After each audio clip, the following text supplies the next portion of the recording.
Kollywood industry corona ടൈമിൽ theatres association മൂഞ്ചി തുപ്പിയിരുന്നപ്പോൾ OTT-കാർ മോഹവിലകൾ കൊടുത്തിട്ടും ആ സിനിമ നൽകാതെ തിയേറ്റേഴ്സാണ് എന്നെ വളർത്തിയെന്ന് പറഞ്ഞു ഒരാളുടെ സിനിമയെ ആഴ്ചകളോളം മാസങ്ങളോളം വർഷങ്ങളായിട്ട് ഹോൾഡ് ചെയ്ത് പോസ്റ്റ്പോൺ ചെയ്ത് ഈ എല്ലാ പ്രിക്കോഷൻസും പടി 50% ഒക്കുപ്പൻസിയിൽ അന്ന് റിലീസ് ചെയ്തിട്ടുണ്ടായിരുന്നു.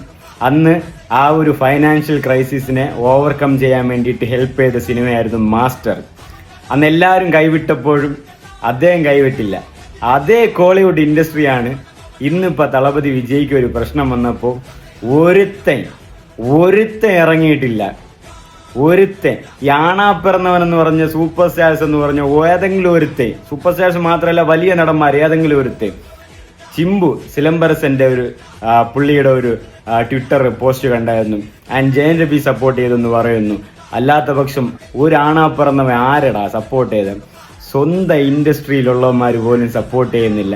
അപ്പൊ അത്രയ്ക്ക് ഇൻഡസ്ട്രിയോളം വളർന്നുകൊണ്ടാണല്ലോ പുള്ളി ആർക്കും ദഹിക്കാത്തത്, അല്ലേ? ഇൻഡസ്ട്രിയെ കാട്ടും പുള്ളി വളർന്നുകൊണ്ടായിരിക്കുമല്ലോ പുള്ളിയെ ഇങ്ങനെ ഒരു പ്രശ്നം വന്നപ്പോഴും ആരും സപ്പോർട്ട് ചെയ്യാത്തത്.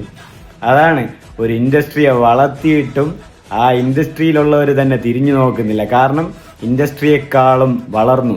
തമിഴ് എന്നത്, കോളിവുഡ് എന്നത് തളപതി വിജയ് എന്ന പേരിലാക്കി മാറ്റി. ഇതിലെന്തെങ്കിലും അഭിപ്രായ വ്യത്യാസം ഉണ്ടെങ്കിൽ നിങ്ങൾക്ക് പറയാം. ஆனால் അത്രയ്ക്ക് നട്ടലുള്ള ആർക്കെങ്കിലും ഉണ്ടെങ്കിൽ ഒന്ന് പറയാം ഇതിൽ എന്താണ് അഭിപ്രായ വ്യത്യാസം. ഇപ്പോൾ CBSE മദ്രാസ് ഹൈക്കോടതി പറഞ്ഞിട്ടുണ്ട് നിങ്ങൾ US സർട്ടിഫിക്കറ്റ് കൊടുക്കണം. ആൻഡ് രൂക്ഷ വിമർശനവും കൊടുത്തിട്ടുണ്ട്. സിനിമയെ സിനിമയാക്കി തന്നെ കാണണം. അനാവശ്യ ചോദ്യങ്ങളോ അനാവശ്യ കുറ്റങ്ങളോ ചേർത്ത് പറയാനും പാടില്ല. ആൻഡ് എത്രയും പെട്ടെന്ന് തന്നെ US സർട്ടിഫിക്കറ്റ് കൊടുക്കണമെന്ന് CBSE പറഞ്ഞിട്ടുണ്ട്. ഇനി അവന്മാർ അടുത്ത് എന്ത് കേസും കാര്യങ്ങളും കൊണ്ടുവരുമെന്ന് നോക്കാം. അപ്പോൾ ഒരു സിനിമ മുടങ്ങിയിട്ട് പോലും ലോക്കൽ ചാനൽ തൊട്ട് നാഷണൽ ചാനൽ വരെ ട്രെൻഡിങ് ആണെങ്കിൽ അത് അദ്ദേഹത്തിന്റെ പടം തന്നെ ആയിരിക്കണം. ഇവിടെ ഓരോരുത്തരും സിനിമ ഇറങ്ങുമ്പോൾ പോലും ഒരുത്തന്നെ അറിയണില്ല. ഒരു സിനിമ പോസ്റ്റ്പോൺ ചെയ്യുന്നതിനാണ് ഇത്രയും ന്യൂസ് വന്നിരിക്കുന്നത്.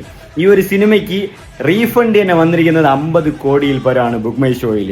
അപ്പൊ പുള്ളിയുടെ റീഫണ്ടിന്റെ കളക്ഷൻ റെക്കോർഡുകൾ പോലും ഇവിടെ ഇറങ്ങുന്ന പുതിയ സിനിമകൾക്ക് പോലും ഇല്ല. ഇനി ഇതിൻ്റെ ഇടയിൽ റിലീസും കാര്യങ്ങളൊക്കെ കൊണ്ടുവന്ന് അല്ലെങ്കിൽ പുതിയ പ്രശ്നങ്ങളൊക്കെ കൊണ്ടുവന്ന് നടക്കട്ടെ. എന്ത് ചെയ്യണം? അങ്ങനെ എല്ലാം നിർത്തിപ്പോകണമെന്നാണോ? ഇനി തുടങ്ങിയിട്ടേ ഉള്ളൂ. ഈ എല്ലാവരും ഒന്നൊന്നായിട്ട് എണ്ണി തരുന്നുണ്ട്. അങ്ങേര് വാങ്ങിച്ചു വെച്ചോ.